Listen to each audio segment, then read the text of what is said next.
Hello everyone, welcome to banking Shiksha. इस video में हम बात करेंगे जेईबी के पेपर फर्स्ट में मॉड्यूल बी की economic concepts related to banking, जिसका चैप्टर 13 है सप्लाई एंड डिमांड। इस चैप्टर में हम ये सब टॉपिक्स देखेंगे कि सप्लाई और डिमांड क्या होता है, इसके अंदर कैसे किसी भी कमोडिटी का प्राइस डिसाइड किया जाता है, फिर डिमांड शेड्यूल किसे बोलते हैं, डिमांड करो, और क्या क्या फोर्स होती हैं डिमांड करो के पीछे। डिमांड करो किसी किसी वस्तु का अगर डिमांड होती है तो उसके डिमांड बनने के पीछे क्या क्या फोर्सेस काम करती हैं। Shift in demand and exception in the law of demand. The supply schedule, supply curve क्या होता है, क्या क्या चीज़ों से सप्लाई इफेक्ट होती है सप्लाई कर्व के पीछे। सप्लाई कर्व में शिफ्ट कब आता है। Equilibrium of supply and demand, तो डिमांड और सप्लाई के बीच में इक्विलिब्रियम की स्थिति किसको बोला जाता है। Effect in the shift of supply and demand, क्या क्या प्रभाव पड़ते हैं अगर सप्लाई और डिमांड की के अंदर शिफ्ट आता है ना। नेक्स्ट है इंटरप्रेटिंग चेंजेस इन प्राइस और क्वांटिटी। ठीक है, तो ये पूरा जो चैप्टर है ये हमारा सप्लाई और डिमांड के इर्द गिर्द ही रहेगा। जब हम किसी वस्तु का प्राइस और सप्लाई या डिमांड में चेंजेस आते हैं तो उस वस्तु के प्राइस में क्या चेंजेस आते हैं, तो ये पूरा हम इस चैप्टर में कवर करेंगे। तो पहला टॉपिक है सप्लाई और डिमांड क्या होता है। देखो, अगर मार्केट के अंदर किसी भी चीज वस्तु का प्राइस जो है ना, वो डिपेंड करता है कि उस वस्तु की डिमांड कितनी है और उस वस्तु की सप्लाई कितनी है। ये दोनों ही उस वस्तु की प्राइस डिसाइड करेंगी। अगर किसी चीज की डिमांड जो है बहुत कम है लेकिन सप्लाई बहुत ज्यादा है, तब उसका आप खुद ही बता सकते हो कि अगर डिमांड मार्केट में कम है और प्राइस सप्लाई ज्यादा है तो उस वस्तु का जो प्राइस है वो कंपेरेटिवली कम होगा। ठीक है, और अगर डिमांड बहुत ज़्यादा है और सप्लाई कम है तब उस वस्तु की डिमांड बहुत प्राइस बहुत ज़्यादा होगा। जैसे like the weather, market are dynamics and constantly evolving, subject to period of storm and calm. तो जो मार्केट है वो वेदर की तरह डायनामिक है और कंस्टेंटली इवॉल्व कर रही है, मतलब हर बार वो चेंज होती जा रही है। Subject to periods of storm, तो अब इसमें कई बार बहुत स्ट्रॉन्ग मतलब बहुत ज्यादा तूफान आ जाता है मार्केट में, और या बहुत ज्यादा काम रहती है मतलब शांत रहती है। Yet just and the weather forecasting, a careful study of market reveals certain powerful forces that underline the apparently random movement। और वेदर की तरह मार्केट के अंदर भी कुछ ऐसी फोर्सेस होती हैं जो मार्केट को मूवमेंट के बारे में बताती हैं।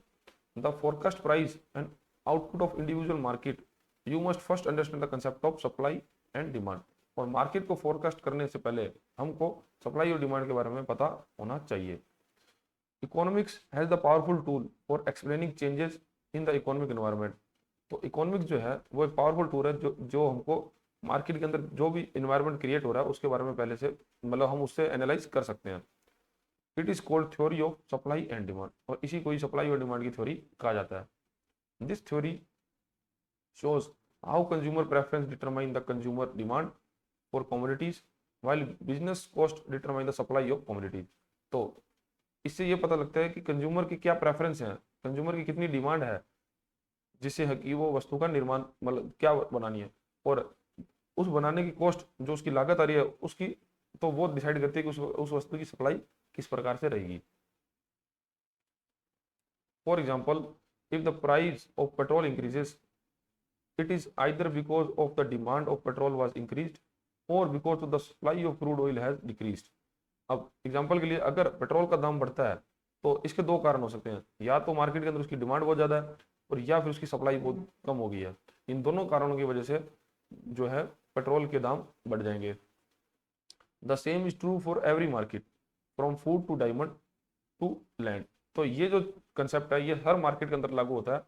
अगर खाने की बात करें तो अगर खाने के दाम बढ़ रहे हैं मार्केट में तो इसके दो कारण हैं, या तो उसकी डिमांड बहुत बढ़ रही है या फिर उसकी सप्लाई कम हो रही है। और ऐसा ही डायमंड इंडस्ट्री, मतलब कोई भी इंडस्ट्री आप ले लो, फूड टू डायमंड और लैंड, कोई भी इंडस्ट्री में डिमांड वर्सेस सप्लाई पे ही उसका प्राइस जो है डिसाइड किया जाता है।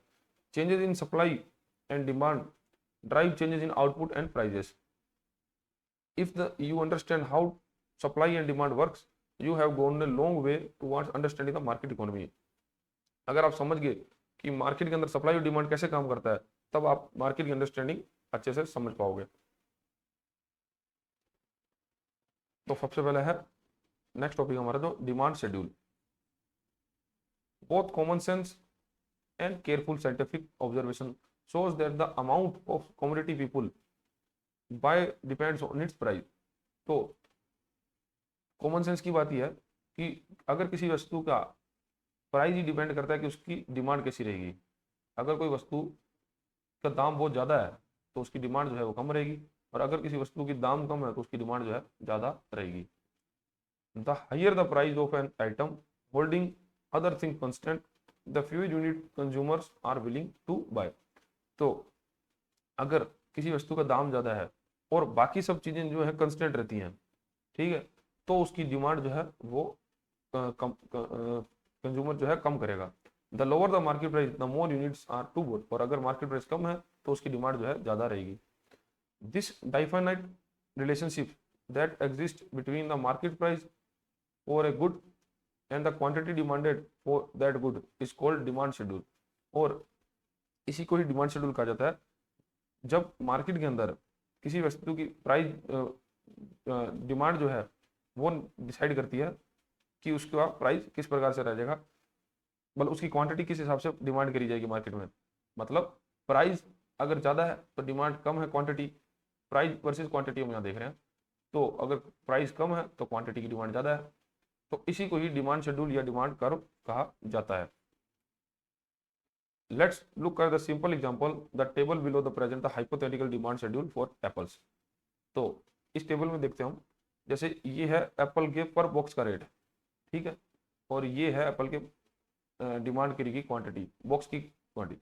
अगर एप्पल के पर बॉक्स का रेट जो है 500 रुपये था तो उसकी क्वांटिटी जो डिमांड करी थी no quantity, no box demand की गई। और यही रेट अगर 500 से कम होकर 400 हुआ तो उसकी क्वांटिटी जो है वो 10 हो गई, एक बढ़ गई मतलब।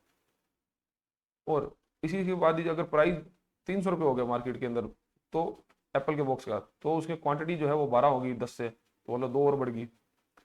और प्राइस 100 रुपये कम हुआ, 200 रुपये रहेगा, तो क्वांटिटी जो है वो 3 से और बढ़ गई।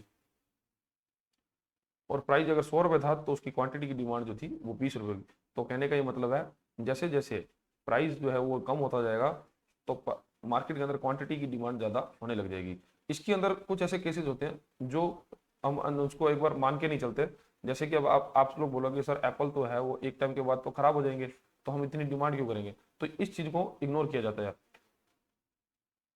जैसे यहाँ पे बोला ना कि अदर थिंग कंस्टेंट, तो इसमें यही बात है कि अदर चीजें को हम इग्नोर करते हुए अभी हम ये समझने की एक बात है कि जैसे प्राइस कम होता जाएगा ना मार्केट में तो हम डिमांड ज्यादा बढ़ते रहेंगे, और ये चीज हम आगे भी डिस्कस करेंगे। At the each market price, consumer will want to buy certain quantity of apples. As per the price falls, the quantity of demanded apple demanded will rise। तो जैसी क्वांटिटी कम होगी तो डिमांड कम होगी।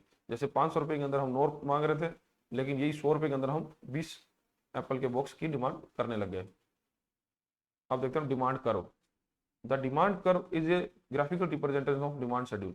तो डिमांड शेड्यूल को, ये अगर जो टेबल है, डिमांड शेड्यूल को हम अगर ग्राफिकल रिप्रेजेंटेशन करते हैं तो उसी को ही डिमांड कर्व कहा जाता है। In the graph below we show the quantity of apples demanded on the horizontal axis.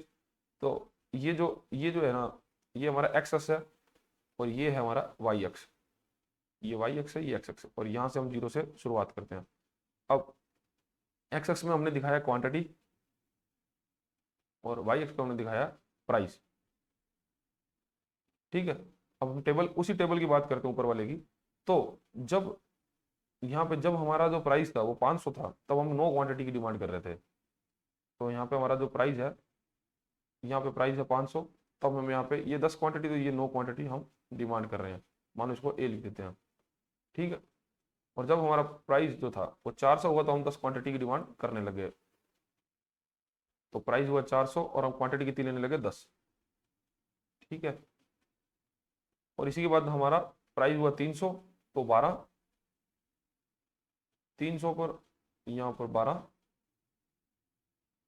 400 पर सॉरी 200 पर 15 और 100 पर 20। तो 200 पर 15 और 100 पर 20, ठीक है, तो ये जो बना ना, ये जो पूरा लाइन बना, इसी को हम डिमांड कर्व बोलेंगे, demand curve. The demand curve label D is the line that slope downward from the top left to the bottom right. तो ये डिमांड कर्व को, जैसे जो हम इस पूरे कर्व को डी से रिप्रेजेंट करते हैं, तो ये इसका ये कहने का मतलब है कि डिमांड कर्व ना हमेशा टॉप लेफ्ट से बिलो बॉटम राइट तक फ्लो होता है इसका। Point A B C D E on the curve corresponded to the price quantity combination. Note that the quantity and the price are inversely related. This is the quantity Q goes up when the price is go down. The important property is called the law of downward sloping demand. और जैसे ऊपर हमने जो curve में देखा कि जब price है, जो क्वांटिटी है वो अप हो रही है क्योंकि प्राइस जो है डाउन जा रहा है, यहाँ पर क्वांटिटी है वो बढ़ रही है क्योंकि प्राइस जो है वो कम होता जा रहा है। ठीक है, तो इसी को ही law of demand, law of downward demands, law of downward sloping demands कहा जाता है। ये कर्व को ही law of downward sloping demand कहा जाता है। क्यों? क्योंकि किसी वस्तु का अगर प्राइस जो है वो कम होता जा रहा है तो उसकी क्वांटिटी जो है बढ़ती जा रही है, तो जो हमारा कर्व बनेगा वो इस प्रकार से बनेगा। अब नेक्स्ट है law of demand. When the price is commodity is raised and other things are held constant, buyer tend to buy less to the commodity. Law of demand में ये बात करी है कि अगर किसी वस्तु का प्राइस बढ़ रहा है तो उसकी कमोडिटी, उसकी डिमांड जो है वो कम हो रही है, होगी, जो हमने अभी पढ़ लिया है। Similarly when the price is lowered other things be constant, the quantity demand is increase. तो लॉ ऑफ डिमांड क्या कहता है कि जब कमोडिटी का प्राइस ज्यादा होता है तो डिमांड कम होगी, और जब प्राइस कम होता है तो डिमांड ज्यादा होगी। ठीक है, तो ये है हमारा लॉ ऑफ डिमांड। और वो कर्व के अंदर जो हमने दिखाया तो वो law of downward sloping demand उसको कहा जाता है। The quantity demanded tends to fall as the price rise for two main reason. तो मार्केट के अंदर जो है डिमांड कम क्यों हो जाती है जब प्राइस जो है बढ़ जाता है? तो इसका क्या कारण है? क्योंकि अगर मार्केट में प्राइस बढ़ रहा है तो उसकी डिमांड हम कम कर रहे हैं, ये हम ऊपर पढ़ रहे हैं बार बार, लेकिन क्यों हो जाती है कम? तो इसके दो कारण है, the substitution effect and the income effect. The substitution effect, when the price of a particular goods rise, the consumer will substitute other similar cheaper goods for it. For example, if the price of dal rises, people are might eat more vegetables instead. तो अगर market के अंदर अगर कोई, बहुत से लोग हैं जो दाल खाते हैं, लेकिन मार्केट के अंदर दाल का प्राइस जो है वो बहुत ज्यादा बढ़ गया है ड्यू टू सप्लाई प्रॉब्लम्स या कुछ भी इशू है, तब क्या होगा कि लोग जो है दाल खरीदने की जगह पर सब्जियां खानी शुरू कर देंगे या अंडे खाने शुरू कर देंगे, जिससे क्या है वो अपनी नीड्स फुलफिल कर पाएंगे। ठीक है, और वो है मार्केट के अंदर एक स्टेबल सिचुएशन आने के बाद वो दाल परचेज करना शुरू कर देंगे। ठीक है, तो ये मतलब है कि जब दाल डिमांड कम हो जाएगी क्योंकि प्राइस, इसलिए प्राइस जो बहुत ज्यादा बढ़ गया तो लोग क्या है सब्स्टिट्यूट इफेक्ट, सब्स्टिट्यूट आइटम पे शिफ्ट हो जाते हैं। नेक्स्ट है the income effect. When the price of goes up you find yourself somewhat poorer than you were before. तो अगर किसी चीज का दाम बहुत ज्यादा बढ़ गया तब आप अपने आप को गरीब समझने लगोगे, मतलब कि आप उसको अफोर्ड करने में उसको आपको परेशानी आएगी। ठीक है, तब आप उसका यूज करना या तो कम कर दोगे या उसको बिल्कुल ही खरीदना छोड़ दोगे। If the petrol price doubles you have less income, so you will naturally reduce your consumption of petrol on other goods. तो या तो आप पेट्रोल की डिमांड कम कर दो, मतलब पेट्रोल का प्राइस बहुत ज्यादा बढ़ गया और आपकी इनकम जो है वो ही है, मतलब पहले जितनी कमा रहे थे, तो अब आपको ये क्या करना होगा, आपको अपनी कंजम्पशन को कम करना होगा या फिर आपको पेट्रोल का अल्टरनेटिव ढूंढना होगा। ठीक है, तभी जाके आप अपनी नीड्स को फुलफिल कर पाओगे। तो ये दो कारण, मेजर कारण होते हैं जब मार्केट के अंदर प्राइस बढ़ता है तो डिमांड कम हो जाती है, द सब्स्टिट्यूशन इफेक्ट और इनकम इफेक्ट। अब हमने जो लास्ट चैप्टर में पढ़ा था कि इकोनॉमिक्स के अंदर choice of, science of choice होती है, सॉरी साइंस ऑफ चॉइस। तो यहाँ पे भी कस्टमर को चॉइस करना पड़ता है कि उसको अपनी नीड्स को पूरा करने के लिए क्या, किसके साथ जाना होगा। तो अभी तक हमने ये पढ़ लिया कि डिमांड जो है, डिमांड डिपेंड करती है उस वस्तु के प्राइस पर, और प्राइस डिपेंड करता है कि वो वहां पर मार्केट के अंदर सप्लाई कितनी है। ठीक है, जैसे जैसे डिमांड प्राइस जो है वो कम होता जाएगा तो उसकी डिमांड जो है वो बढ़ती जाएगी। अब इसकी एग्जांपल के लिए हमने समझा था कि अगर एप्पल के एक बॉक्स का दाम 500 रुपये है तो उसकी डिमांड जो है 9 क्वांटिटी की होगी, और यही अगर उसका दाम 100 रुपये है तो उसकी डिमांड जो है वो 20 क्वांटिटी हो जाएगी। इसके अंदर हम कुछ ऐसे फैक्टर हैं जिनको इग्नोर करते हैं। हम इसमें ये बात नहीं कर रहे कि एप्पल अगर खराब हो गया तो क्या होगा, अभी हम सिर्फ इतना ही देख रहे हैं कि अगर किसी चीज़ का दाम कम होता है तो उसकी क्वांटिटी की डिमांड जो है वो बढ़ती रहती है। ठीक है, और इसी चीज़ को हमने कर्व में ये देखा था, अगर एप्पल का 500 बॉक्स प्राइस था तो उसकी डिमांड जो थी वो 9 थी, और यही अगर उसका 100 दाम हुआ तो उसकी जो डिमांड थी वो 20 हो गई। ये पूरा कर्व को दिखाने के लिए हमने डी का यूज किया है। और आपको ये ध्यान रखना है कि डिमांड कर्व जो है वो टॉप लेफ्ट कॉर्नर से बॉटम राइट तक फ्लो करता है। ठीक है, ये भी मैं क्यों बता रहा हूँ, आगे चलकर जब इक्वेरियम हम बनाएंगे तब हम आपको ये पूरा क्लियर होगा। और इसी डिमांड डाउनवर्ड स्लोपिंग को ही हम लो ऑफ डाउनवर्ड स्लोपिंग डिमांड कहते हैं हमेशा। और लो ऑफ डिमांड में तो हमने यही देखा था कि अगर प्राइस बढ़ता है तो डिमांड कम होती है, और डिमांड प्राइस कम होता है तो डिमांड ज़्यादा होती है। इसका मेजर कारण ये है, एक तो सब्स्टिट्यूशन इफेक्ट और एक इनकम इफेक्ट। सब्स्टिट्यूशन इफेक्ट के अंदर अगर किसी एक चीज का दाम बढ़ता है तो व्यक्ति जो है उसका सब्स्टिट्यूट प्रोडक्ट पे शिफ्ट हो जाता है। जैसे कि दाल का अगर प्राइस बढ़ा था तो व्यक्ति जो है वो सब्जियों पे ज्यादा शिफ्ट हो गए थे। और इनकम इफेक्ट का ये मतलब है कि जब आप किसी वस्तु का दाम बढ़ गया तब आपकी इनकम जो है वो तो एक स्टेबल है और वो एक सर्टेन आपको मिल रही है, तब आप उस प्रोडक्ट का यूज करना कम कर दोगे या फिर उसको बंद कर दोगे। जैसे कि पेट्रोल के बात करें तो पेट्रोल का प्राइस जब डबल हो जाता है तब व्यक्ति जो है उसकी अपनी कंजम्पशन को कम कर देता है, मतलब कि डिमांड जो है प्राइस बढ़ने पर उस कम कर देता है। ठीक है, नेक्स्ट जो है मार्केट डिमांड। अब अभी तक जो हम एक प्रोडक्ट की बात कर रहे थे कि एक प्रोडक्ट की अगर प्राइस बढ़ता है तो उसकी डिमांड कम होती है, अब हम करते हैं पूरी मार्केट की demand. The fundamental building block for demand is the preference of individual consumer. However, we will focus on the market demand, which represent the sum total of all individual demands. तो market demand के अंदर overall all individual demands को एक करके देखा जाता है। The market demand curve is found by adding together the quantities demanded by all individual at each prices. तो इसके अंदर जो क्वांटिटीज हम सभी के द्वारा मांगी जा रही हैं और किस प्राइस पे मांगी जा रही है उनका एनालाइज किया जाता है। The demand curve also obey the law of downward sloping demand. तो जो डिमांड कर्व है वो मार्केट डिमांड जो कर्व है वो भी downward law of downward sloping को ही मतलब मानता है। If prices drop the lower price attracts new consumer customer and the also lead the extra purchase of existing customer. तो मार्केट डिमांड के अंदर, मार्केट कर्व के अंदर हम किसी एक वस्तु को ना देखते हुए ओवरऑल मार्केट में जो डिमांड है और किस प्राइस पे है इसका एनालाइज किया जाता है। ठीक है, अब ये भी जो मार्केट कर्व है ये भी लो डाउनवर्ड स्लोपिंग डिमांड पे काम करता है। अगर मार्केट के अंदर वो एग्जांपल देखते हैं कि अगर 500 किसी चीज वस्तु का रेट है तो वो भी 9 की डिमांड करेगा। और वैसे ही जो एप्पल की हम बात कर रहे थे, और अगर उसका प्राइस कम होता जाएगा, जैसे जैसे प्राइस कम होता जाएगा तो डिमांड जो है मार्केट में बढ़ती जाएगी। ठीक है, और अगर जैसे जैसे प्राइस कम हो रहा है तो मार्केट के अंदर क्या है, सब्स्टिट्यूट इफेक्ट की वजह से नए कस्टमर जो है उस प्रोडक्ट को खरीदने लग जाएंगे, और जो ऑलरेडी उस प्रोडक्ट को खरीद रहे थे उसका वो भी उसको ज्यादा खरीदेंगे।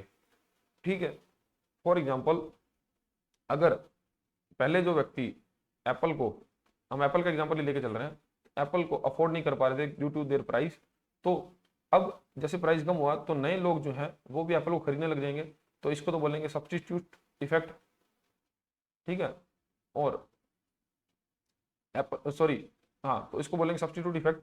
और जब नए लोग इसके साथ जुड़ेंगे और भी नए लोग इसको खरीदने लगेंगे तो उसको बोलेंगे इनकम इफेक्ट, क्योंकि अब जो है उन लोगों की इनकम के ब्रैकेट के अंदर ये एप्पल को अफोर्ड किया जा रहा है। तो ये हो गया हमारा नए कस्टमर को जुड़ने का इनकम इफेक्ट। और जो ऑलरेडी एग्जिस्टिंग कस्टमर थे वो अपनी परचेज को बढ़ा देंगे तो वो बोलेंगे सब्स्टिट्यूट इफेक्ट। अब नेक्स्ट आता है law of diminishing marginal utility. Law of diminishing marginal utility ये आपको याद रखना है, क्योंकि इसमें कई बार क्या होता है ये टर्म पूछ लेते हैं कि what is law of diminishing marginal utility, तो नीचे आपके 4 ऑप्शन दिए जाएंगे, आपको उसमें सेलेक्ट करना होगा। This is an interesting phenomenon that helps to explain the law of demand. If states that it state that the more of goods we consume the less satisfaction each additional units of consumption will give us. तो ये बताता है कि किसी वस्तु की demand रहना वो डिपेंड करती है कि वो हमको उस समय कितनी सेटिस्फेक्शन दे रहा है। जैसे अब अगर आप बहुत ज़्यादा प्यासे हो, ठीक है, आप एक्सट्रीमली थ्रस्टी हो, और उस समय आप जाकर पानी की बोतल खरीदते हो, तब आप अगर जब पहला गिलास पियोगे तो पहला गिलास जो है ना आपको सबसे ज़्यादा सेटिस्फेक्शन देगा। फिर उसके बाद जो सेकंड गिलास पियोगे वो आपको थोड़ा पहले वाले से कम सेटिस्फेक्शन देगा। और अब जैसे जैसे आप और गिलास पानी पीते जाओगे वो उतनी आपकी सेटिस्फेक्शन लेवल है जो कम होती जाएगी। ठीक है, तो ये है हमारा law of diminishing marginal utility. The first glass of cool water will give you the great deal of satisfaction, the second glass will welcome but give you the less satisfaction than the first, the satisfaction get keep decreasing and every additional glass you drink. ठीक है, तो जैसे जैसे वो पानी पीता जाएगा तो उसकी जो सेटिस्फेक्शन है वो कम होती जाएगी। तो ये डिमांड जो है मार्केट के अंदर, कहने का मतलब है कि डिपेंड करती है कि कस्टमर को कब कितने उस चीज की जरूरत है। ठीक है, तो उसी को बोलते हैं law of diminishing marginal utility. ठीक है, तो हमने डिमांड के बारे में पढ़ लिया, डिमांड कर्व देख लिया, मार्केट कर्व देख लिया, और law of diminishing marginal utility क्या होता है वो भी देख लिया। अब देखते हैं forces behind the demand curve. अब क्या क्या ऐसी फोर्सेस हैं जो डिमांड को डिसाइड करती हैं। तो पहला है, तो what determines the market demand for a product other than it's price. तो प्राइस के अलावा मार्केट के अंदर डिमांड को कैसे मतलब डिटरमाइन की जाती है। A whole range of factors influence how much will be demanded at given price. तो पहला है the average income of consumer. तो अगर हम कोई ऐसा प्रोडक्ट बनाते हैं जो कि हम स्पेसिफिक कंज्यूमर को टारगेट कर रहे हैं, तो हमको ये भी देखना होगा कि उनकी एवरेज इनकम कितनी है। This is the key determine as people income rises they tend to buy more और ऑलमोस्ट एवरीथिंग। और इसमें मतलब अगर जब लोगों की इनकम जो है वो बढ़ती है तब वो और ज्यादा माल खरीदना चाहेंगे। The size of the market, तो ये हम वो पॉइंट पढ़ रहे हैं जब मार्केट के अंदर डिमांड जो है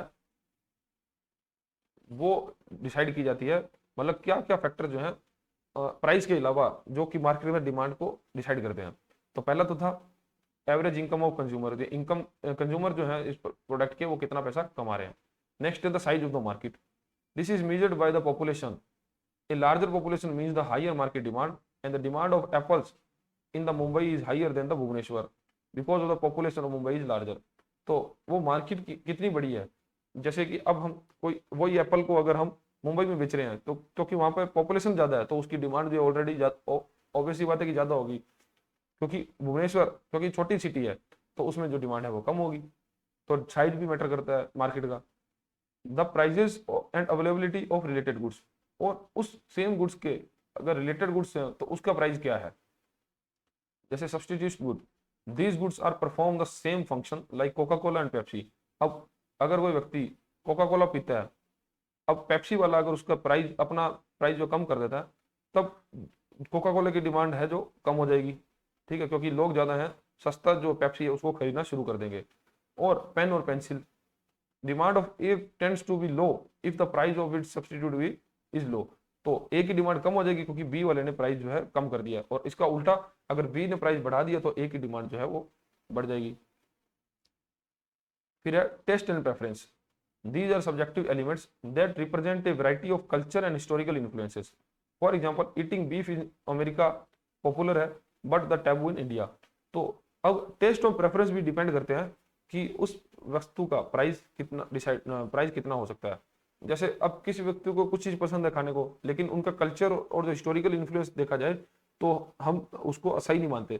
जैसे कि अब गाय का मांस खाना अमेरिका में बहुत पॉपुलर है, लेकिन इंडिया में उसको हम अभिशाप मानते हैं क्योंकि हम गाय की पूजा करते हैं।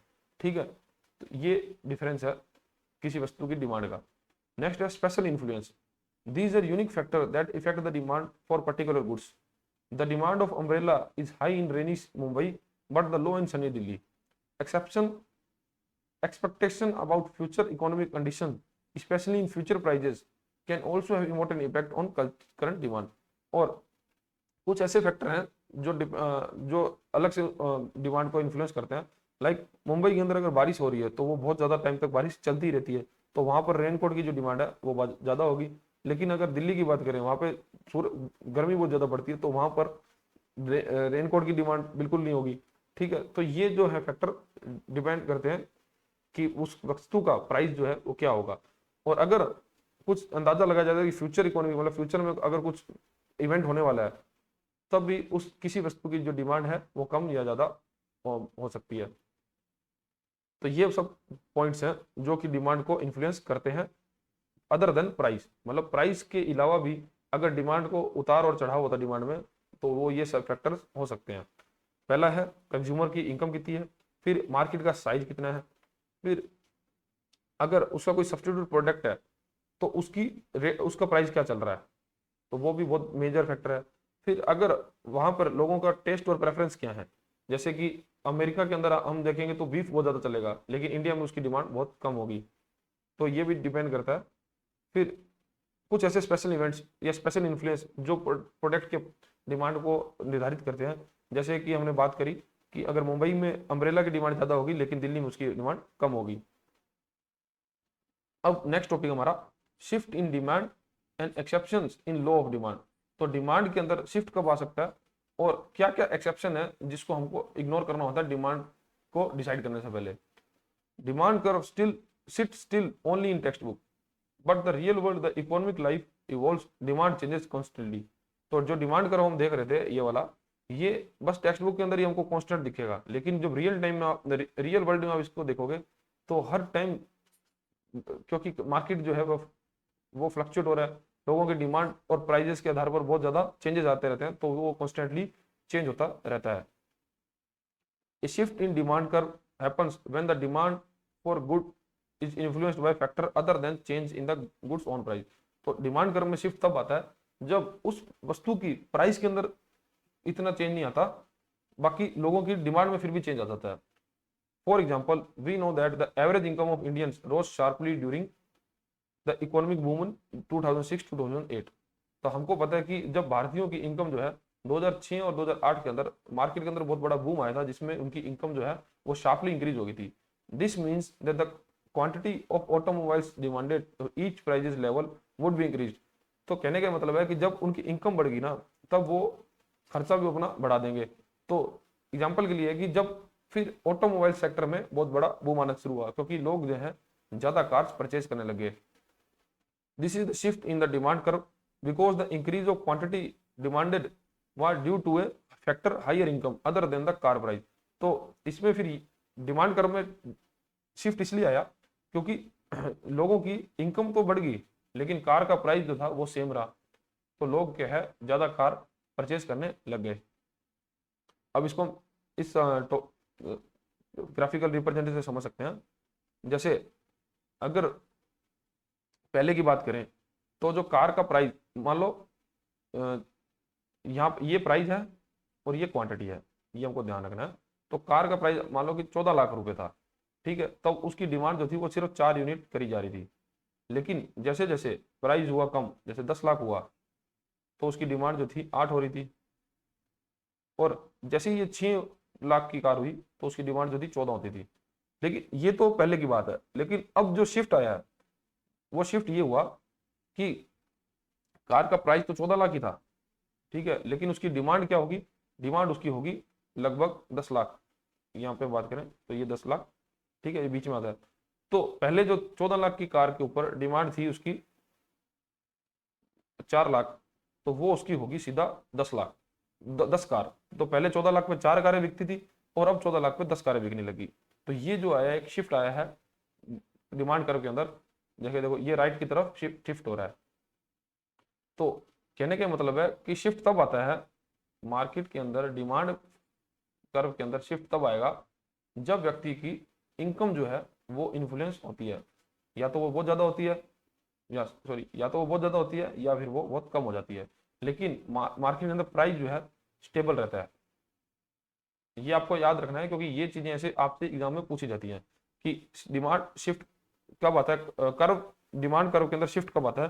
तो हमको ये देखना होगा कि प्राइस स्टेबल रहेगा लेकिन इनकम जो है कंज्यूमर की वो कम या ज्यादा होगी।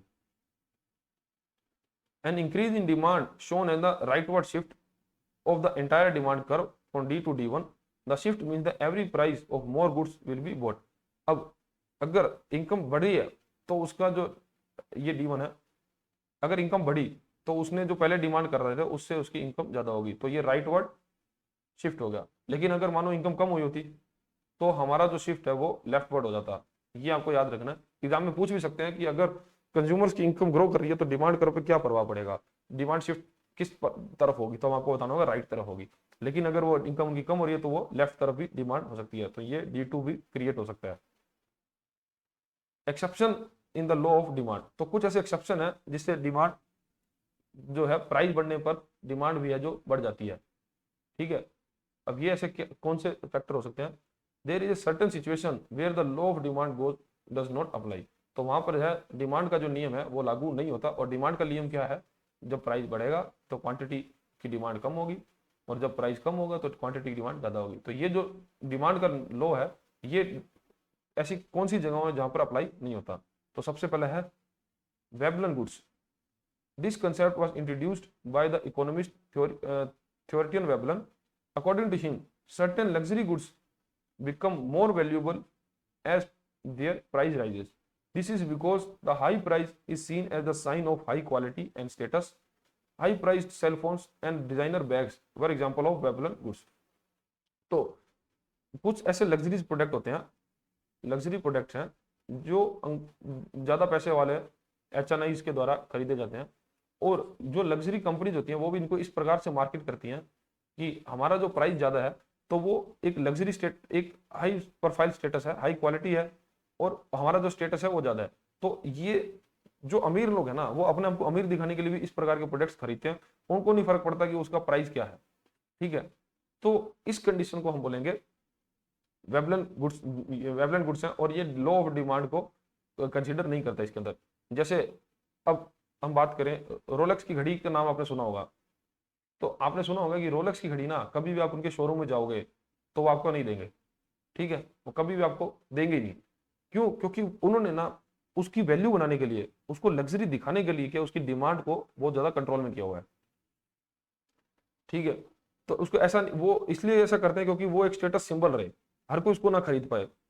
ठीक है, तो ये फिर ये जो गुड्स है ना ये है वेबलन गुड्स, क्योंकि लग्जरी है, इसका प्राइस हाई होने के बाद इसकी डिमांड भी है जो हाई रहती है हमेशा मार्केट में। मतलब इसका प्राइस अगर और भी बढ़ जाएगा ना तो एप्पल की तरह ऐसा नहीं उसकी डिमांड जो है कम हो जाएगी, ये इसकी डिमांड जो है वो बनी रहेगी स्टेबल। नेक्स्ट जो इफेक्ट एक्सेप्शन है वो है Giffen goods. This concept was introduced by sir Robert Giffen. These are inferior goods that people consume more than their price rises. This happens because as the price of inferior goods rises, consumer can no longer afford for the more expensive superior goods, so they end up buying even more the inferior goods. कहने का ये मतलब है जैसे कुछ ऐसे products हैं जो हम यूज करते हैं, कुछ ऐसे इंफीरियर गुड्स हैं। जैसे मानो कि हमको चाहिए मिल्क, हम दूध पीते हैं सभी। ठीक है, अब दूध जो है वो हमारे लिए सुपीरियर गुड्स है, मतलब हमको वो तो चाहिए ही चाहिए। अब मान लो दूध का प्राइस जो है वो बढ़ गया, लेकिन अब हमारे पास जो फिक्स पैसा था हम उससे दूध खरीदते थे और हम ये पैसे का यूज हॉलीडे मनाने में करते थे, बाकी पैसे का मतलब घूमने जाने में करते थे। अब हम क्या करेंगे, जब हमको दूध तो हम पीना बंद नहीं कर सकते ना, तो दूध की डिमांड तो हमेशा बनी रहेगी। और मतलब अगर प्राइस अगर दूध का बढ़ता भी है तो भी हम दूध को पियेंगे, लेकिन हम बाकी जो पैसा है वो हॉलीडे पे खर्चना कम कर देंगे। हम हॉलीडे से पैसा बचा के भी दूध में लगाएंगे क्योंकि हमको दूध पीना है। तो ये है गिफिन गुड्स का। अब इन्होंने भी एक क्लासिक एग्जांपल दिया है, लाइक एरिश पोटैटोस फेमाइन। तो when the price of potatoes rose, poor families had to spend less on luxury items like meat, bought even more the potatoes to survive.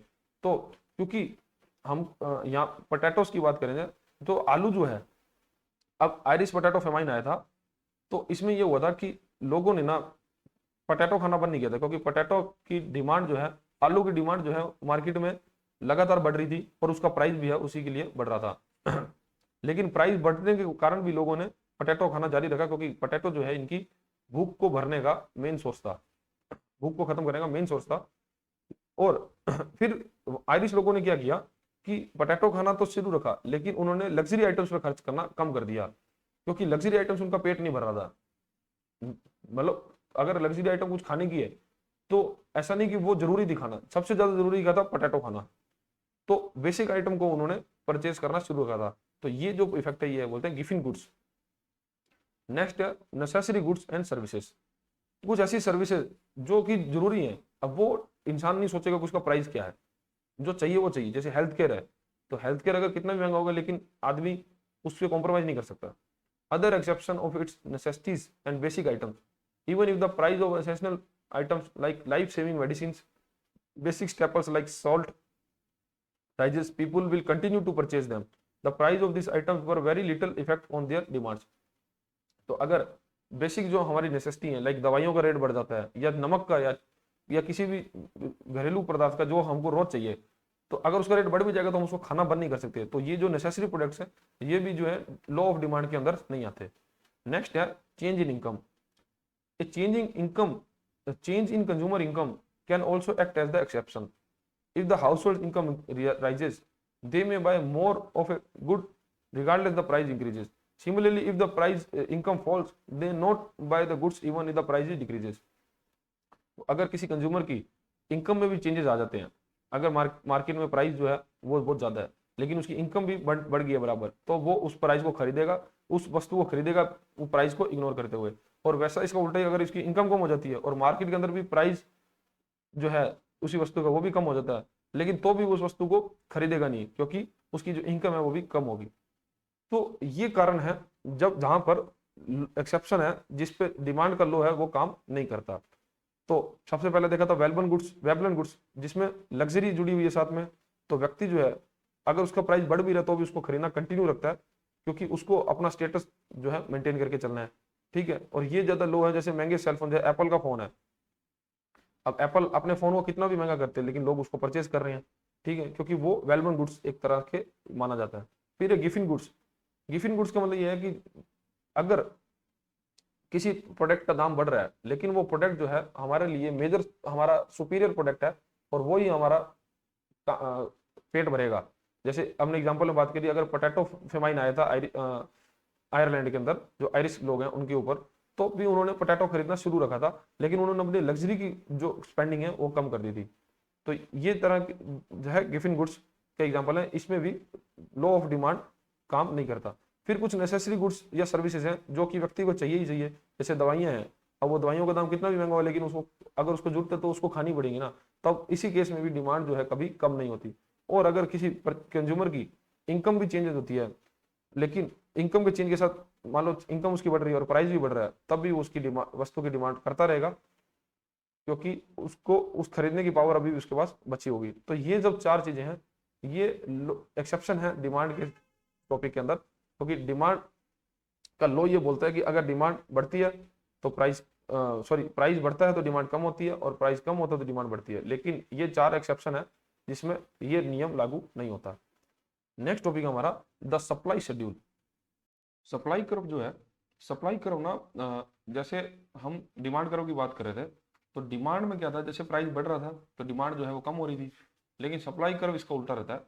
Supply जो है जैसे जैसे price बढ़ेगा तो उसकी सप्लाई भी बढ़ेगी, क्योंकि जो सप्लायर है, जो प्रोड्यूसर है, वो ये सोचेगा कि मैं ज़्यादा से ज़्यादा प्रॉफिट कमाऊं और मैं ज़्यादा सप्लाई उस प्रोडक्ट की मार्केट में दूं, क्योंकि उसका दाम जो है वो बढ़ रहा है। The supply side of market involves the terms on which business produce and sell their product. The supply schedule और supply curve are a commodity show the relationship between the market price and amount of the commodity that producer are willing to produce and sell, holding other thing constant।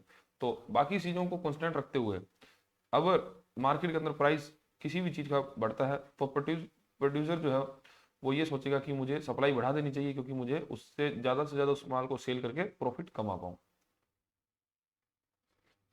तो demand schedule की बात करें तो उस पर price depend करता था कि उसको कितने प्राइस पे उसकी डिमांड हो रही है, और उस हिसाब से वो अपनी उस हिसाब से डिमांड जो है फ्लक्चुएट होती थी। लेकिन सप्लाई शेड्यूल में मार्केट प्राइस डिपेंड करता है, और मार्केट प्राइस ऊपर नीचे होगा तो जैसे मार्केट प्राइस ज़्यादा होगा तो सप्लाई ज़्यादा होगी, और मार्केट प्राइस कम होगा तो सप्लाई कम होगी। अब यही एप्पल के एग्जाम्पल में देखते हैं हम। जैसे अगर एक बॉक्स का दाम 500 रुपये है तो मार्केट के अंदर क्वांटिटी सप्लाई जो है वो 18 है, और यही अगर कम होता जाएगा, जैसे 400 हुआ तो उसकी 16 होगी, और 100 होगी तो उसकी क्वांटिटी सप्लाई 0 होगी, क्योंकि सप्लायर को जो है इससे ज़्यादा तो कॉस्ट आ जाएगी, तो फिर वो माल को प्रोड्यूस ही नहीं करेगा। The supply curve, the supply curve is a graphical representation of the supply schedule. और सप्लाई कर्व बोलते हैं जब हम सप्लाई शेड्यूल को सब ग्राफ के अंदर रिप्रेजेंट करते हैं, उसको सप्लाई कर्व बोलते हैं। It is typically upward sloping. This shows that the price of goods increases, producer are willing to produce and sell more of it. और ये दिखाता है कि जब किसी सामान का प्राइस बढ़ता है तो प्रोड्यूसर जो है वो और उसको प्रोड्यूस करना चाहता है और उससे सेल करना चाहता है। और सप्लाई शेड्यूल का जो ग्राफ रहता है वो अपवर्ड स्लोपिंग रहता है, मतलब ऊपर की तरफ, इस तरह से ऊपर की तरफ जाता है। और डिमांड शेड्यूल का हमने पहले पढ़ा था कि वो नीचे की तरह डाउनवर्ड स्लोपिंग रहता है। कई बार ये भी पूछ लेते हैं कि सप्लाई शेड्यूल का जो ग्राफ है वो कौन से स्लोप में रहता है, अपवर्ड या डाउनवर्ड। तो ये आपको बेसिक चीजें जो पता होनी चाहिए। तो जैसे ये है सप्लाई कर्व का ग्राफ। अब इसमें हम देखेंगे, जैसे ये क्वांटिटी दी हुई है, ये प्राइस है, ये एक्स अक्ष है, ये वाई अक्ष है, ठीक है। अब जैसे किसी चीज का प्राइस जो है वो अगर 200 रुपये है तो उसकी सप्लाई कितनी हो रही है, 7, ठीक है। उसी चीज का प्राइस अगर 300 हो जाता है तो मार्केट में उसकी सप्लाई कितनी हो जाती है, 12। और फिर उसका प्राइस बढ़ के 400 हो जाता है तो सप्लाई कितनी होगी, 15। तो ये सब चीज ऐसे है कि सप्लाई तब बढ़ेगी जब उसका प्राइस बढ़ेगा, क्योंकि हम अगर प्रोड्यूसर हैं तो हम यही सोचेंगे ना हमको ज्यादा प्रॉफिट हो, तो वो फिर सप्लाई उसी हिसाब से बढ़ा देता है। अब देखते हैं कि फोर्सेस बिहाइंड द सप्लाई करो। अब क्या क्या फोर्सेस हैं जो सप्लाई को इम्पैक्ट करती हैं। The fundamental point two understand that the producer supply commodities for profit. तो ये समझना पड़ेगा कि प्रोड्यूसर जो है वो प्रॉफिट के लिए सप्लाई करता है। The main factor that influence the total supply in market are cost of production. तो उस प्रोडक्ट की कॉस्ट क्या आ रही है। When the production cost are low relative to the market price, it is profitable for producer to supply a great deal. तो अगर उस माल को प्रोड्यूस करने में जो उसकी कॉस्ट है वो कम आ रही है, तो प्रोड्यूसर जो है वो ज़्यादा उसको प्रोड्यूस करना चाहेगा, क्योंकि उसको ज़्यादा प्रॉफिट मिलेगा। और प्रोडक्शन कॉस्ट कैसे डिटरमाइन होती है, प्राइस ऑफ इनपुट्स। अब वो उस प्रोडक्ट को बनाने के लिए क्या क्या इनपुट दे रहा है, मतलब लेबर उसको कितनी किस प्राइस पे पड़ रही है, अगर वो मशीनरी चला रहा है तो उसकी एनर्जी कंजम्पशन कितनी आ रही है, ठीक है, सच एज लेबर, एनर्जी और मशीनरी। कि उसको किसी भी माल को प्रोड्यूस करने के लिए जो फैक्ट्री लगानी पड़ रही है या जो लेबर हायर रखनी पड़ रही है, तो उसका कॉस्ट क्या आ रहा है। देन है technological advancement, changes that lower the quantity of inputs needed to produce the same quantity of output। और अगर मानो कि लेबर उसने पहले रख रखी थी, लेकिन लेबर का उसका कुछ कॉस्ट आ रहा था, अब उसने लेबर की जगह एक बड़ी मशीन लगा ली। अब 90% जो काम है वो मशीन खुद से कर लेती है, तो उसकी जो कॉस्ट है, कॉस्ट हो जाएगी कम उसकी, लेकिन उसका जो प्रोडक्शन है, प्रोडक्शन वो स्टेबल रख पाएगा या उसको बढ़ा पाएगा। तो हम ये बात कर रहे हैं कि सप्लाई को, सप्लाई जो है वो किस फैक्टर से इन्फ्लुएंस होती है, मतलब कॉस्ट ऑफ प्रोडक्शन, उसकी प्रोडक्शन करने में कितनी कॉस्ट आ रही है, जो डिपेंड करती है कि उसके इनपुट का प्राइस क्या है और टेक्निकल एडवांस में उसने कितना कर रखा है। देन है price of related goods, particularly goods that are alternative outputs। If the price of one substitute in production rises, the supply for other substitute will decreases। For example, if the price of truck rises, a car company might switch its assembly line to making more trucks and supply of car will fall। जैसे अब कोई production, हम कोई related goods का दाम अगर बढ़ जाता है, ठीक है, और दूसरा गुड्स का दाम नहीं बढ़ता, तो जो हम एज असेंबली लाइन हम जो चला रहे हैं, तो उसको हम फिर जो ज़्यादा प्रॉफिटेबल प्रोडक्ट होगा उसकी तरफ हम उसका शिफ्ट कर लेंगे, क्योंकि हमको एट लास्ट तो प्रॉफिट ज़्यादा कमाना है। तो यही बात कही जा रही है कि जैसे कार, कोई ऑटोमोबाइल्स की कंपनी है, अब वो जैसे कि ट्रक भी मैन्युफैक्चर करी और कार भी मैन्युफैक्चर करती है। अब उसे दिखा कि ट्रक में बनाने में मुझे ज्यादा प्रॉफिट है, तो वो जो अपनी पूरी असेंबली लेना वो ट्रक पे फोकस कर देगी, कार। और इससे होगा क्या कि ट्रक की सप्लाई तो मार्केट में बढ़ जाएगी, लेकिन कार की सप्लाई है जो वो कम हो जाएगी। फिर government policy, environmental and health regulation, taxes and minimum wages law are significantly affect production cost and supply। अब गवर्नमेंट जो पॉलिसीज बनाती है, चाहे वो एनवायरनमेंट को लेके हो, क्योंकि गवर्नमेंट बहुत सारे एनवायरनमेंट कंप्लाइंसेस कंपनी से करवाती है। फिर हेल्थ रेगुलेशन हो, गवर्नमेंट टैक्स लगाएगी, और मिनिमम वेजेस लॉ जो गवर्नमेंट ने बनाए हैं, तो ये सब भी एक कंपनी को या एक प्रोड्यूसर को इफेक्ट करते हैं किसी माल की प्रोडक्शन करने के लिए, और उसकी कॉस्ट इन सब चीज़ों पर भी डिपेंड करती है। Then special factor, the weather has an important influence on farming. Market structure and expectation from future prices are also has the important impact on supply decision। अब कुछ स्पेशल फैक्टर्स होते हैं जो सप्लाई को impact करते हैं, like मौसम है। मौसम अगर किसी एक वर्ष में बहुत ज़्यादा बारिश आ गई तो हमारी फसल जो है खराब हो जाएगी। फसल खराब होगी तो फसल जो एक प्राइमरी हमारा सोर्स है कोई भी चीज़ मैन्युफैक्चरिंग करने का, तो अब इससे क्या होगा, जो हम फाइनल गुड्स बनाएंगे, अब हमको फसल जो कम मिलेगी, तो मार्केट में क्या प्राइस बहुत ज़्यादा बढ़ जाएगा, और प्राइस बढ़ जाएगा, लेकिन उसको रॉ मटेरियल की जो सप्लाई है वो कंपनी को कम हो जाएगी। तो अगर रॉ मटेरियल की सप्लाई कम होगी तो उनकी फाइनल गुड की सप्लाई जो है वो भी कम हो जाएगी। तो ये भी एक तरीके से इफेक्ट करता है सप्लाई चेन को। अब हमने यहाँ पे क्या बात करी कि क्या क्या चीजें हैं जो सप्लाई कर्व को इम्पैक्ट करती हैं, मतलब सप्लाई हमारी स्टेबल रहेगी या कम होगी या ज्यादा होगी, वो किस चीज पे निर्धारित करती है। पहले तो कॉस्ट ऑफ प्रोडक्शन, उस सामान को बनाने में कॉस्ट कितनी आ रही है। फिर रिलेटेड गुड्स, अगर किसी भी वस्तु को जो हम बना रहे हैं उसका अगर रिलेटेड गुड्स का डिमांड जो है वो ज़्यादा हो गया, तो मतलब उसमें प्रॉफिट ज़्यादा दिख रहा है, तो फिर कंपनी जो है उसकी सप्लाई बढ़ा देगी, और लेकिन जो उसका दूसरा प्रोडक्ट होगा उसकी सप्लाई कम कर देगी। जैसे कि हमने यहाँ एग्जाम्पल में देखा कि ट्रक के अंदर अगर प्राइस बढ़ गया ट्रक का, तो कंपनी जो है वो ट्रक पे ज़्यादा फोकस हो जाएंगी और कार की सप्लाई को कम कर देंगी। फिर गवर्नमेंट पॉलिसी, गवर्नमेंट जैसे वेरियस एनवायरमेंटल पॉलिसीज बनाती हैं।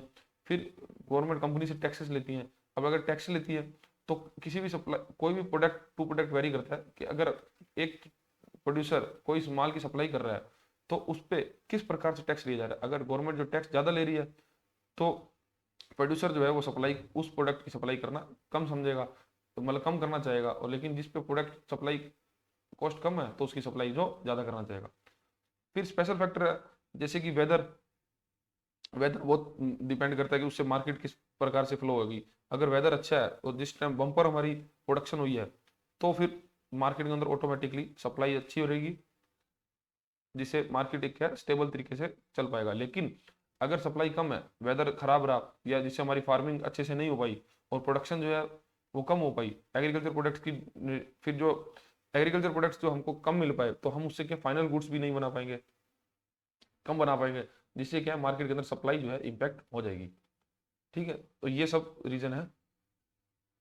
और एक मेजर रीजन ये भी है स्पेशल फैक्टर के अंदर हम ऐड कर सकते हैं, जैसे कि कंट्रीज के अंदर वॉर हो जाती है। अब ये वॉर जो है ना ये भी पूरे सप्लाई को इम्पैक्ट करती है, क्योंकि आज के टाइम ग्लोबलाइजेशन के समय में हम एक कंट्री ही सब कुछ प्रोड्यूस नहीं कर सकती। ठीक है, अब हमको बहुत सारे सामान जो इंडिया के अंदर बनाने हैं तो हमको कुछ सामान, मानो कि हमको चाइना से मंगाना पड़ेगा कुछ रॉ मटेरियल। ठीक है, और जैसे कि बात करें हम, फॉर एग्जांपल हम एक मेडिसिन बनती है जिसके अंदर एपीआई डाला जाता है, हर मेडिसिन के अंदर एपीआई डलता है, और एपीआई का निर्माता सबसे बड़ा चाइना है। ठीक है, अब जब तक चाइना हमको एपीआई की सप्लाई नहीं करेगा ना तब तक हम फाइन दवाई नहीं बना पाएंगे, और जिसको हम वेरियस जगह एक्सपोर्ट करते हैं, लाइक हम सबसे ज़्यादा फार्मास्यूटिकल एक्सपोर्ट जो है यूएसए में करते हैं, तो हम वो कर ही नहीं पाएंगे जब तक हमको चाइना एपीआई नहीं देगा। ठीक है, तो ये भी सप्लाई चेन को पूरा फैक्टर, ये फैक्टर्स भी इम्पैक्ट करते हैं। नेक्स्ट है शिफ्ट इन सप्लाई। अब सप्लाई के कर्व के अंदर शिफ्ट कब आता है, when changes in factor other than price from item itself affect the quantity supplied, we call this the change shift in supply. तो जब किसी भी प्रोडक्ट का प्राइस स्टेबल रहे, प्राइस जो है स्टेबल है, लेकिन फिर भी अदर रीजंस की वजह से सप्लाई के अंदर चेंजेस आ जाते हैं, तो उस समय को हम बोलेंगे shift in supply. For example, if A cost saving new technology is introduced in car manufacturing, it would reduce the labor required to produce car. This would increase the supply of automobiles in country at each price. अब मानो कि कोई automobiles की company जो car बनाती है, अब उसने कोई नई टेक्नोलॉजी खोज ली, ठीक है, जो कि बहुत ज़्यादा सफिशिएंट थी।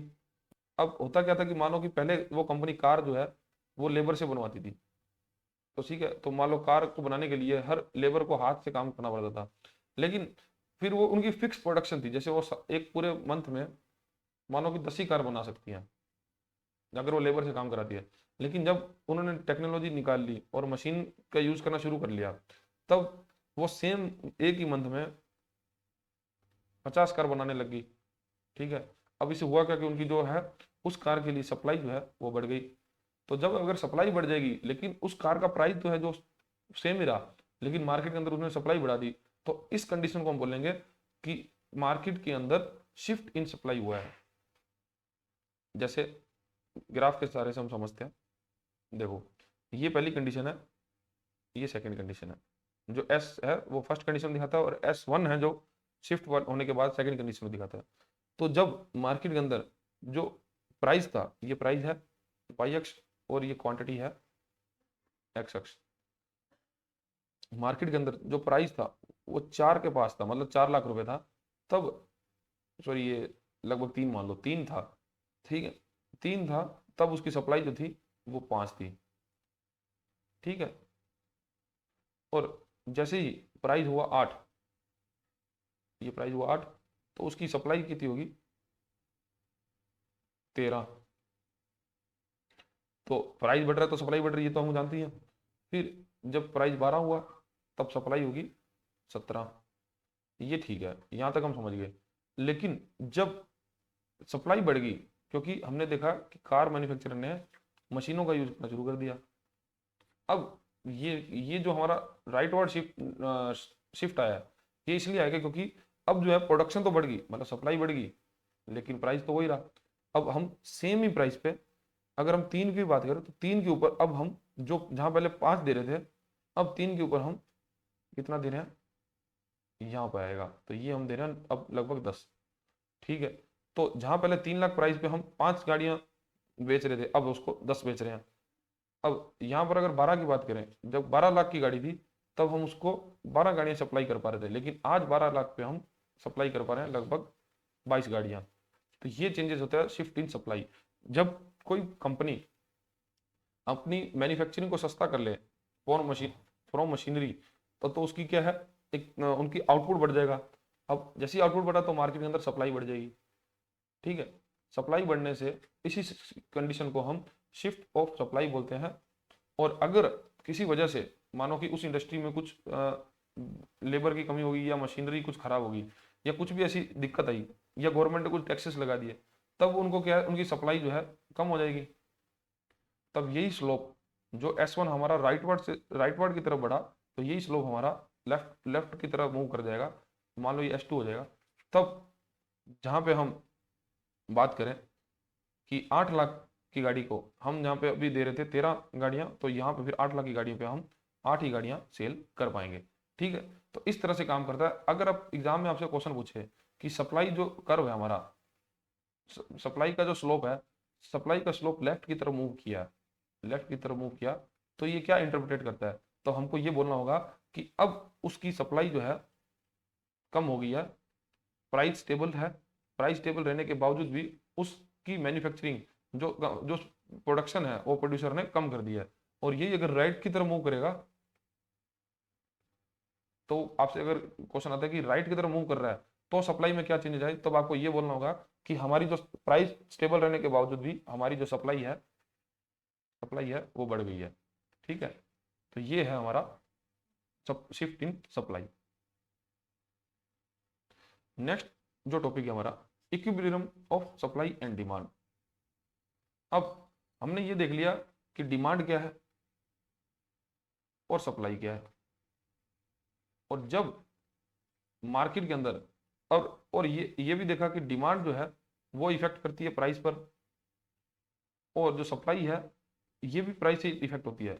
लेकिन डिमांड में अगर प्राइस बढ़ता है तो सप्लाई जो है वो कम होती है, और सप्लायर की साइड से देखें तो जब प्राइस बढ़ता है तब सप्लाई ज़्यादा होती है, और जब प्राइस कम होता है तो सप्लाई कम होती है।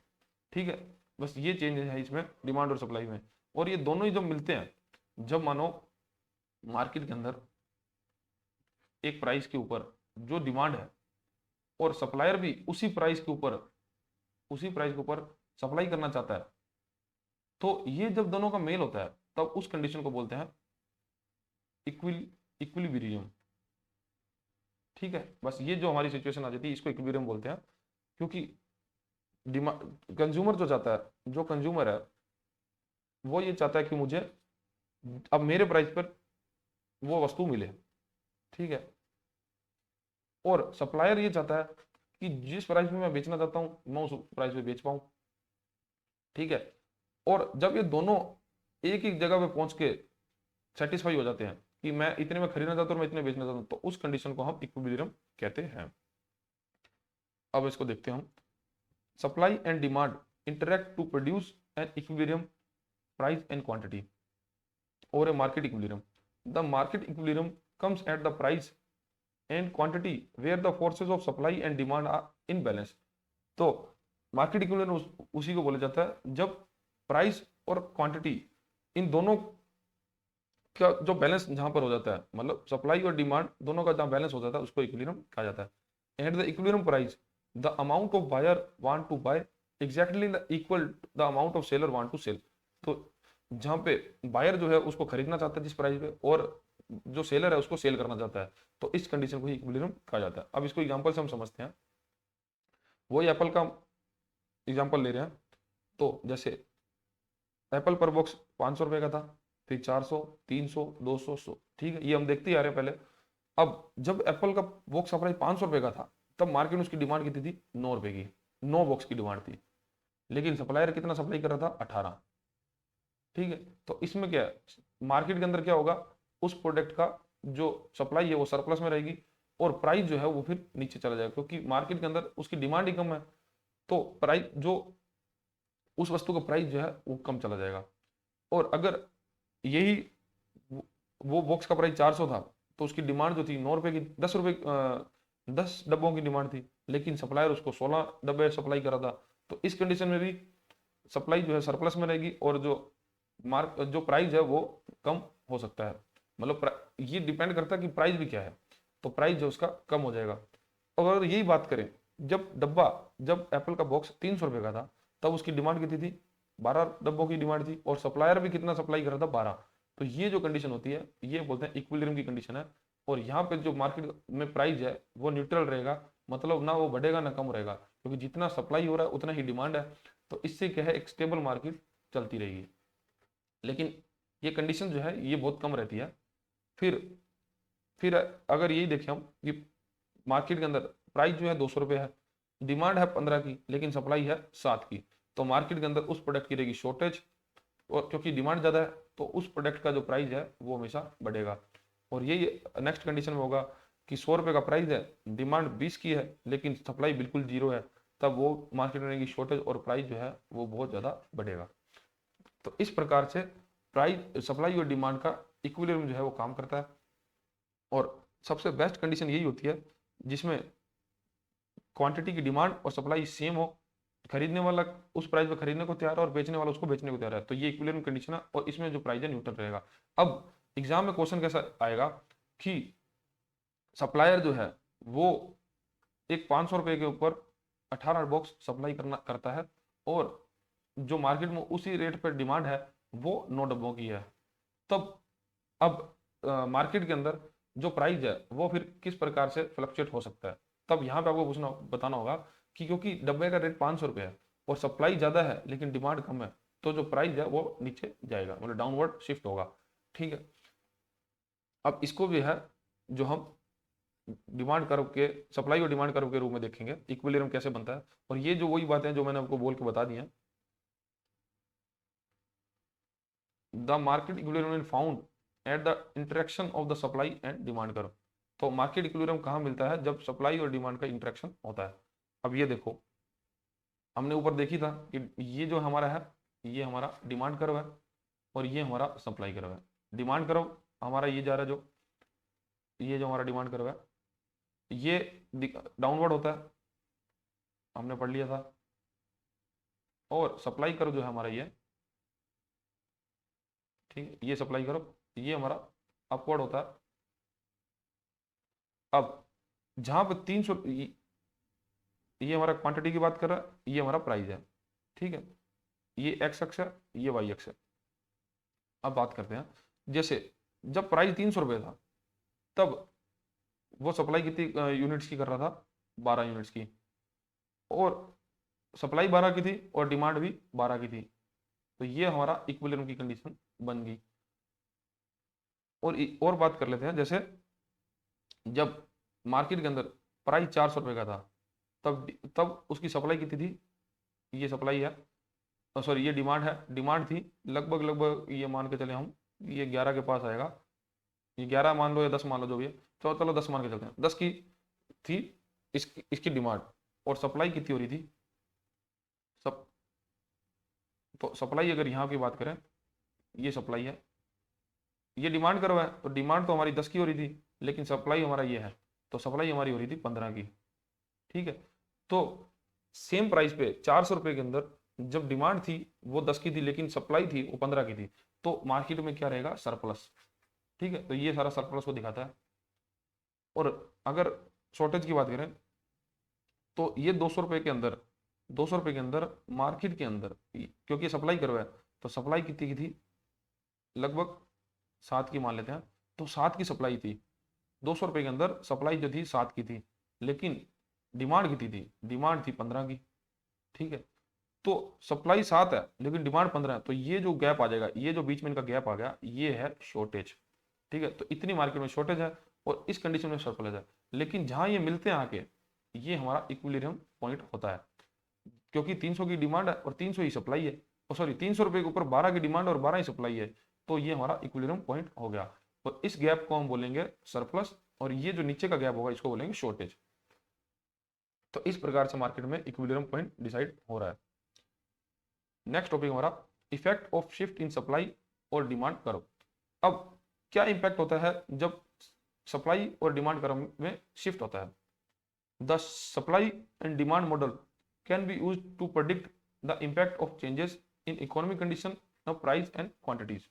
तो सप्लाई मॉडल और डिमांड मॉडल से हम किसी भी मार्केट के अंदर प्राइस और क्वांटिटी की फ्लक्चुएशन को मेजर कर सकते हैं, देख सकते हैं, और मतलब इकोनॉमिक मार्केट की इकोनॉमिक कंडीशन के बारे में जानकारी प्राप्त कर सकते हैं।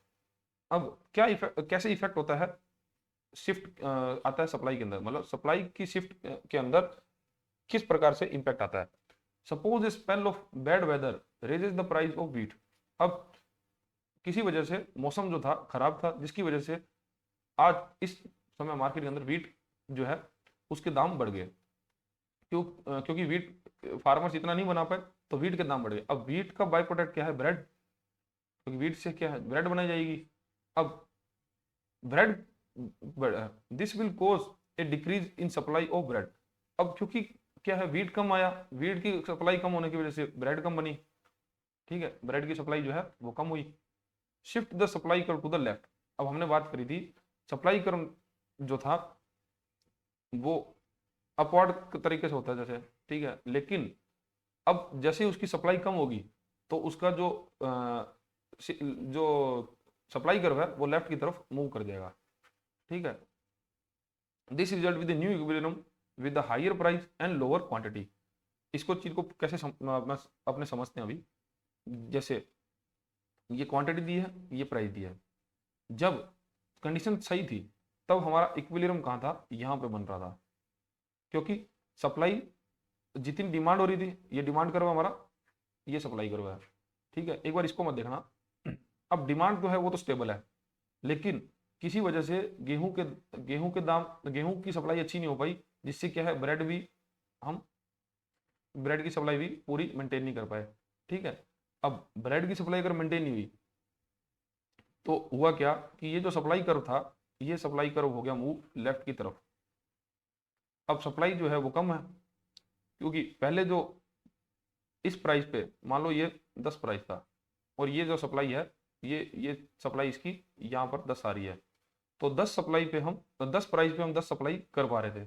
लेकिन जब सप्लाई कम होगी, मान लो ब्रेड का दाम, ब्रेड की सप्लाई कम है, तब यही 10 पे हम जो आज के दिन हम कर पा रहे हैं तो ये 5 है। ठीक है, तो ये डिफरेंस आ गया, क्योंकि मौसम खराब होने की वजह से गेहूं हमको पर्याप्त मात्रा में नहीं मिल पाया, उसकी वजह से ब्रेड की सप्लाई भी कम होगी। अब बात ये होगी कि उसी प्राइस पे सप्लाई कम आ रही है, तो जो व्यक्ति, जो कंज्यूमर है, अब वो हायर प्राइस पे भी खरीदने को तैयार हो जाएगा। ये यही कहना चाहता है कि हायर प्राइस पे लोअर क्वांटिटी भी लेने के लिए तैयार हो जाएगा। तो ये मार्केट के अंदर नया इक्विलिब्रियम बन जाएगा। अब ये इक्विलिब्रियम हमारा यहाँ पे बना है कि ये डिमांड तो वही चल रही है लेकिन सप्लाई कम है।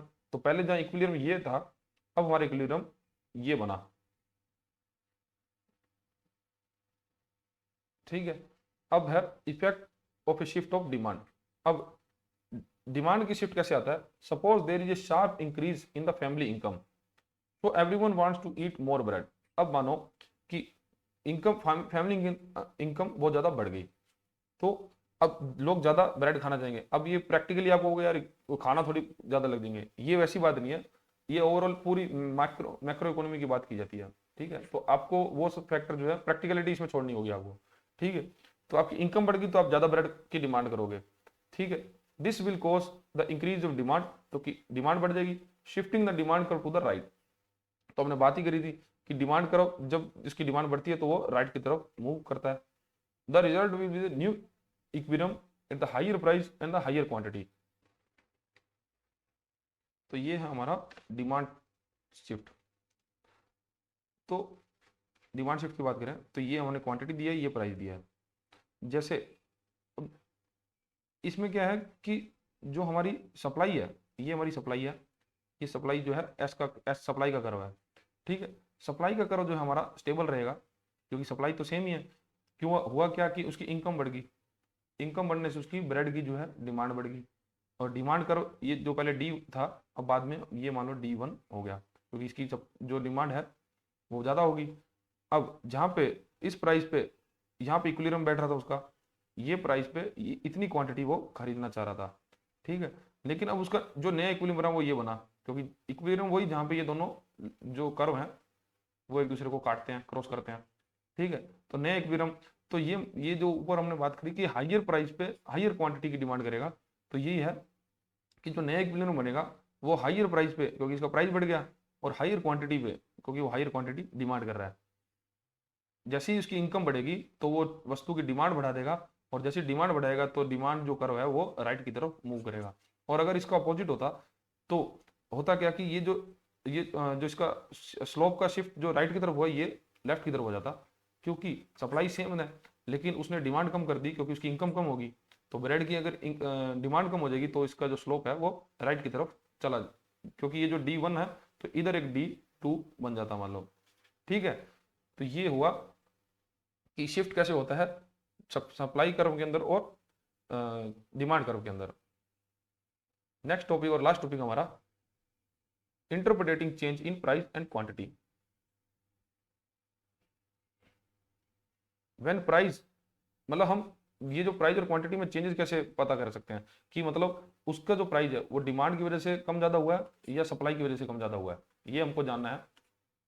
व्हेन द प्राइस और quantity changes in the market, how do we know if it was caused by change on the supply side or demand side? Looking at both price and quantity simultaneously given us the clue। और लेकिन हमको ये दोनों ही देखने होंगे simultaneously एक दूसरे के साथ ही, जिससे हमको कुछ पता चल पाएगा। क्योंकि हमने पूरे चैप्टर के अंदर यही पढ़ा है कि अगर प्राइस डिमांड है, डिमांड ज्यादा है तो प्राइस कम होगा, और डिमांड कम है तो प्राइस ज्यादा होगा।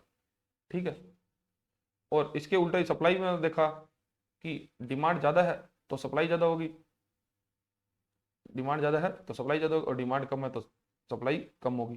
ठीक है, ये पूरे चैप्टर में मैंने पढ़ लिया। लेकिन ये दोनों से हम डिसाइड तो यही कर रहे हैं ना कि क्वांटिटी कितनी सेल होगी और प्राइस कितना रहेगा। ठीक है, लेकिन अब हमको पता कैसे चलेगा कि डिमांड की वजह से हुआ है या सप्लाई की वजह से हुआ है? तो ये जानने के लिए हमको क्या है, ये दोनों ही कर्व को एक साथ एनालाइज करना होता है। A rise of price accompanied by decrease in quantity suggested that the supply curve has shifted to the left, decrease in supply। तो इसमें हम बात करें तो जैसे मानो कि एक किसान है जो ओनियन बेचता है, ठीक है। अब किसी वजह से या तो हार्वेस्ट सही नहीं कर पाया या वेदर सही नहीं था, तो जिसकी वजह से जो ओनियन की सप्लाई है वो मार्केट में कम आई, सप्लाई कम आई, तो जो सप्लाई का जो स्लोप है वो लेफ्ट की तरफ मूव करेगा, ये तो हम जानते हैं, ठीक है। अब क्योंकि मार्केट के अंदर जो डिमांड है, डिमांड स्टेबल है, देखो ये डिमांड जो है ये स्टेबल है, तो डिमांड स्टेबल है, तो अगर सप्लाई कम है तो प्राइस जो है हमारा बढ़ जाएगा। तो जैसे यहाँ पे बात करें फर्स्ट कंडीशन की, तो यहाँ पे जो प्राइस था वो हमारा ये प्राइस था, ठीक है, मानो ये 10 रुपये था और जो क्वांटिटी थी वो 15 सेल हो रही थी, लेकिन सप्लाई कम होने की वजह से अब जो प्राइस है वो प्राइस यहाँ आ जाएगा, प्राइस मान लो 15 हो गया, लेकिन जो सप्लाई है वो 10 हो जाएगी, ठीक है। तो इक्विलिब्रियम में हमारा यहाँ बैठने लग जाएगा। तो ये जो इम्पैक्ट पड़ा है ना, ये इम्पैक्ट हुआ है हमारा डिक्रीज इन सप्लाई की वजह से। तो इसमें हम ये जान पाएंगे कि सप्लाई की वजह से जो मार्केट के अंदर प्राइस है वो इंक्रीज हुआ है और क्वांटिटी जो आई है वो कम आई है, ठीक है। तो इस प्रकार से हम साइमल्टेनियसली इसको चेक कर सकते हैं कि किस वजह से मार्केट के अंदर प्राइस है वो बढ़ा है प्रोडक्ट का। नेक्स्ट दूसरी कंडीशन आती है, a rise in prices accompanied by increase in quantity indicate that the demand curve has shifted to the right, increase in demand। अब हो सकता है कि लोगों वहां पे लोगों की इनकम बढ़ गई हो, ठीक है, इनकम बढ़ गई तो डिमांड जो है वो बढ़ गई, डिमांड बढ़ गई। अब डिमांड बढ़ने से क्या होगा, हम जानते हैं कि हमारा जो स्लोप है वो राइट की तरफ शिफ्ट होता है, ठीक है, ये राइट की तरफ शिफ्ट हो गया। अब जैसे क्या हुआ कि कोई लोग मान लो कुछ एक्स रुपीज़ कमाते थे, लेकिन अब वो 2x कमाने लग गए, ठीक है, क्योंकि इनकम ज़्यादा होगी, तो ओबीसी बात वो डिमांड बढ़ा देंगे। अब पहले जहाँ पर पहले यहाँ पे इक्विलिब्रियम बैठता था और प्राइस मान लो ये 10 रुपये का प्राइस के ऊपर 10 क्वांटिटी की डिमांड की जाती थी, लेकिन ड्यू टू डिमांड इंक्रीजन ये अब जब सप्लाई है यहाँ पे ये यहाँ आ गया और यहाँ पे मान लो 20 रुपया हो गया इसका प्राइस, और अब जो डिमांड है वो 15 क्वांटिटी की होगी। तो कहने का मतलब है कि हमको ये पता करना है कि मार्केट के अंदर जो दाम बढ़ रहा है क्वांटिटी वो किसी वजह से, सप्लाई की वजह से या प्राइस इसकी डिमांड की वजह से।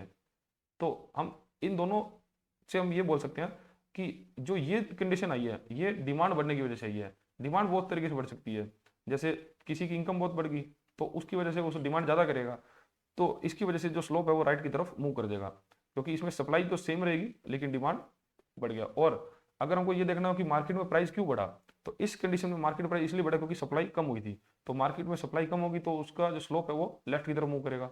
लेकिन जब डिमांड ज़्यादा है तो सप्लाई सेम है तो डिमांड कर्व जो है वो लेफ्ट की तरफ राइट की तरफ मूव करेगा। तो इस प्रकार से हम जान सकते हैं कि दोनों ही कंडीशन में प्राइस बढ़ रहे हैं, लेकिन हम ये जान पाए कि सप्लाई की वजह से डिमांड प्राइस बढ़ा है या डिमांड की वजह से प्राइस बढ़ा है, ठीक है। तो यहाँ पे क्या आपका चैप्टर जो है खत्म होता है।